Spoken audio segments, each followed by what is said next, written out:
stopping down to this indoor farm here. Go over our build plan. Oh my. Hi. Fucking chilly.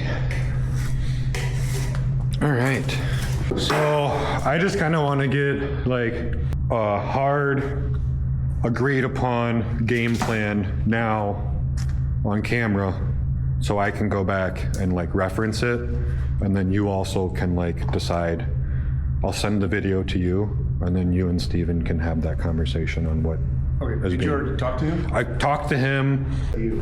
Yeah, well, like my biggest current concern with before we got started was up here, because like I said, you know, like I don't want to get us all started and then you guys, you know, come to an agreement. It's like, hey, well, we want that fixed before anything else. Because like I said to him, like, well, if that's the case, like, it's the middle of winter, it's 0 degrees out. To fix that the right way, we're gonna have to undo the seam that you fixed, pull this metal off, Right. resheet it, essentially redo everything that you already did. Right.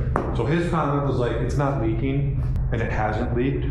So he wants to worry about it in the spring, unless it does start to leak. So, well, like kind of what I said, you know, is like, that's something to where, even if you had your drywall up and your spray insulation up, if, you know, come springtime when the weather's nice, he decides to pull that roof off, that's not gonna interfere with anything that you have in place, you know. You can, As long as it doesn't rain. well, well, as long as it doesn't rain or anything, you know, that's it. If you open any roof, I mean, I fucking dealt with that last year, we did a roof, and, you know, worst case, he moves some of the insulation out, we fix it, or he fixes it, puts everything back, but it's not interfering with anything that you have in place. Yeah, as long as it's still sealed up. Yeah, because I didn't, because you know, because if he's gonna have me do that, I just kind of wanted to be on the same page with him, with like, okay, well, it's your building, when do you want to do that? Because Can you work with this in the condition it is? Yeah. Get all this sealed up, Yeah. hauled up? Yep.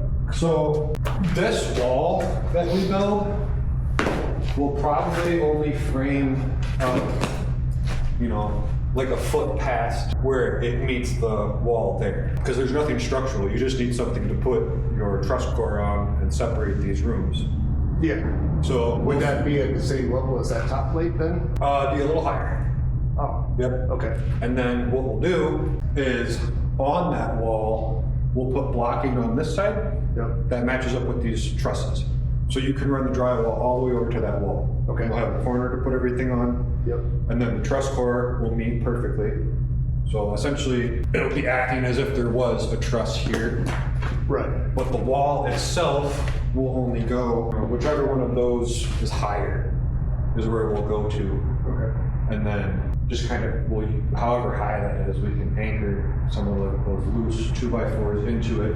But yeah, the wall doesn't need to go all the way up. It just needs to go, you know, 6 inches higher than where you're gonna have your ceiling. So if, like you said, you know, you go at the bottom of those arches or halfway through those arches, that should be about where that wall needs to be. That'll be the easiest part. What's really kind of worried me is this section here. If they bore down through that, is that gonna fuck that up? I don't know. That's, you know. No idea. So, like I was saying though, like this stuff over here, we can clean out, like where the top of the ladder's at, where all that's deteriorated. We can clean that out, cinder block it in, so we have something actually there. So, There's nothing underneath. Right. the door frame. well, I'm sure there was at one point. Right. Not Yeah, no. So that'll have to be redone, so we have some type of structure to put new floor joists on. And then over here, you know, where these 3 2x8s, they look like. This is like my biggest worry here. Once this is done, we're off to the races. But like I said, we're gonna have to support this somehow to get the weight off of this post. And then pull all of this framing out. Pour our form, footing, whatever you wanna call it, here. Which that'll come out to here. And then That's gonna. Yep, it'll butt up with this. All the way across? Yep. So there'll be a little bit of a lip Okay. All right. on that side of the wall, Okay. but then you'll have that water protection on everything up there. Right. But essentially, we're gonna need to pour our form far enough over to where we can get new 2x here to set that on, and then we can run new floor joists across here to that new flat foundation over there. And then once that's done, pull all of this out and then just frame off of this beam over to that foundation, because that wall is still good for us to put treated on for the base. And the train tracks are still underneath there? Yeah, but they won't be holding any weight. Oh, okay. I'm sure they're probably built into the foundation. Right. So, I mean, and those, you'd take 2 days to cut those things. Yeah, no, I was like, well, that's a nice, strong framework Yeah. to put the float the subfloor Yeah. on too. Yeah, That'll support but- it in the middle. Yeah, so essentially it would be this framing repeated over here, and then everything's all on one plane, Right. you know, where you need it, and then you can epoxy it like you were going to. Okay. But like I said, my biggest concern is like this area here, because we're gonna have to support this somehow to still have room to work here without all of that coming down. Right. Which it looks like there's, like I said, we can run something across here. But like I said, after that, we're off to the races. Then it's just, you know, slinging this wall up with the doorway in it, Yep. which that's just framing. There's no structural or anything. We got a window. And then your window, Yep. your door, and they can come back, do all their plumbing and stuff like that. Yeah, once all this is done, I mean, you can really insulate out there. Yeah, so they wanted to run that up through that form too, or through that footing too. Because I had the guys from Birch down here Friday.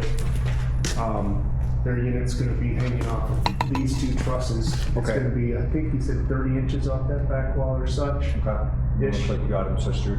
Yeah, he wanted, because they're doing all thread to hang from there.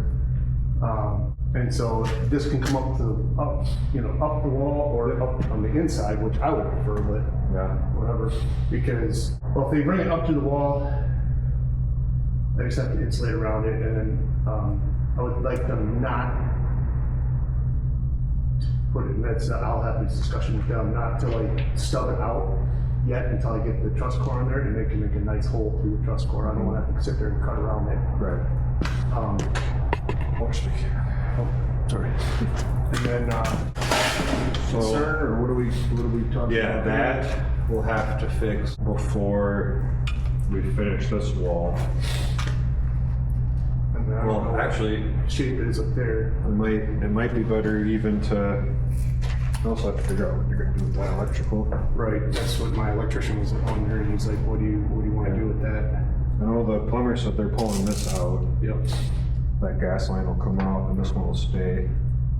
I mean, worst case, you know, they want to put this in the wall, you know, like they did over there.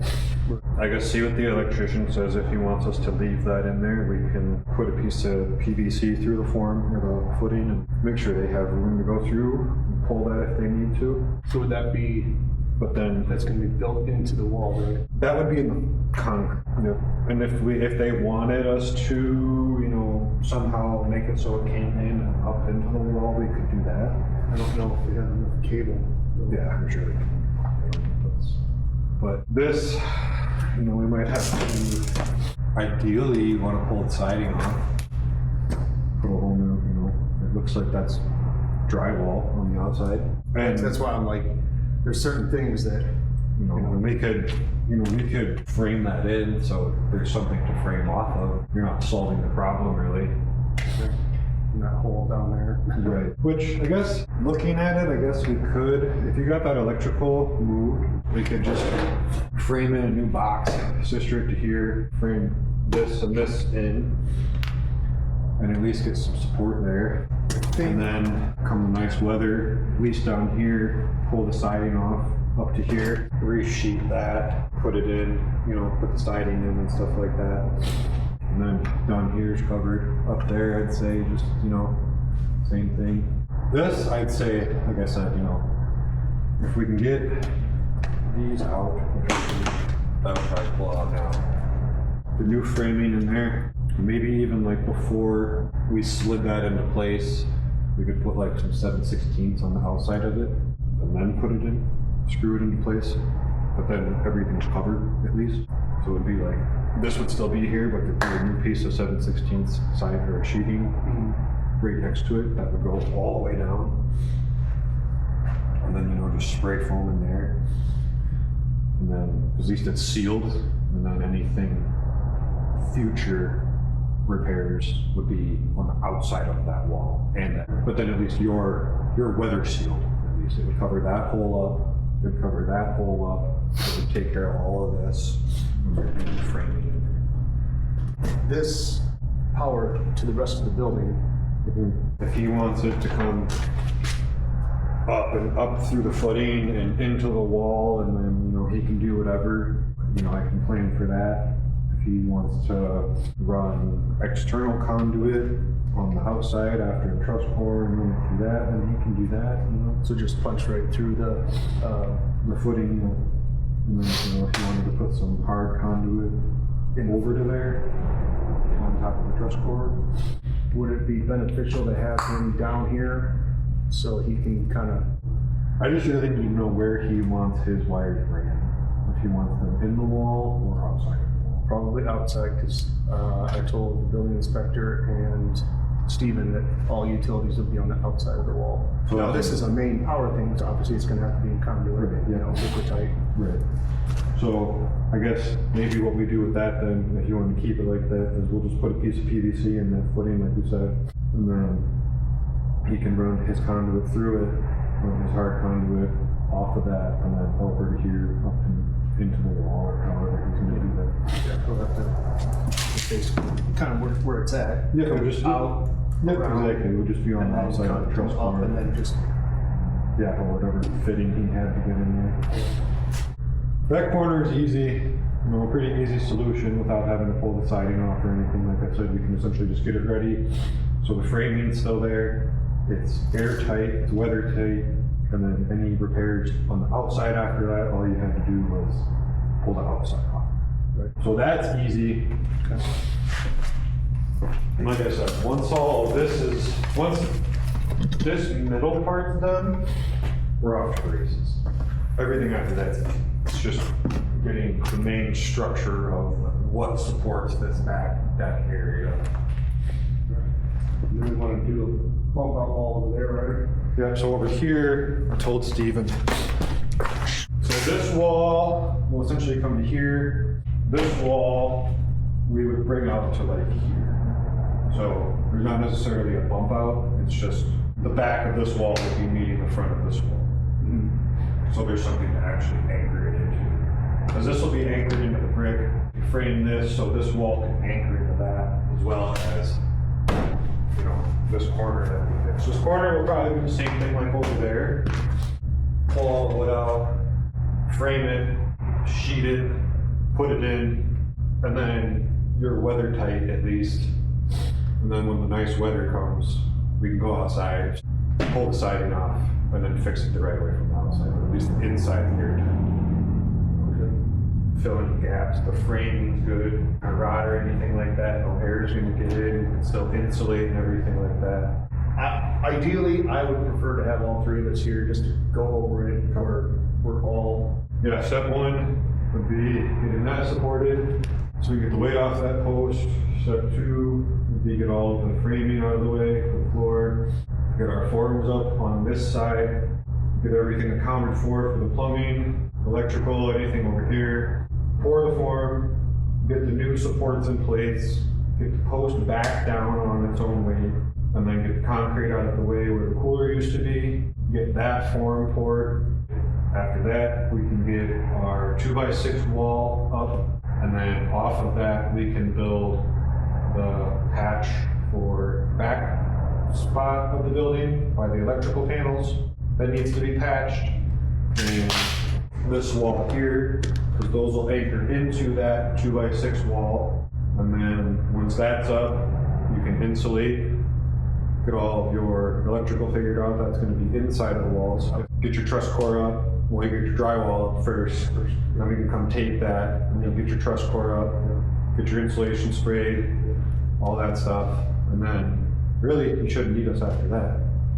After that, it just will be the subs. System. Yeah, we would where the concrete is at, where the cooler used to be, would be framed with new lumber the same exact way that this other side would be framed with new lumber. So there would be the 1, 2, 3, 4, 5 joists going the long way off of the middle triple beam, which would probably be a 2x10, just so we can add some extra strength. And then there's a foundational wall on the back side over there that's still good to put a base plate down on and set the floor joists on. Over here, we would just have to, yep, we'd have to cinder block that in nice and tight, get it level so we can put a base plate on it. I'll try to break it down as good as I can. You know, it's kind of difficult to be like that part of this part and, you know, this and this. Right.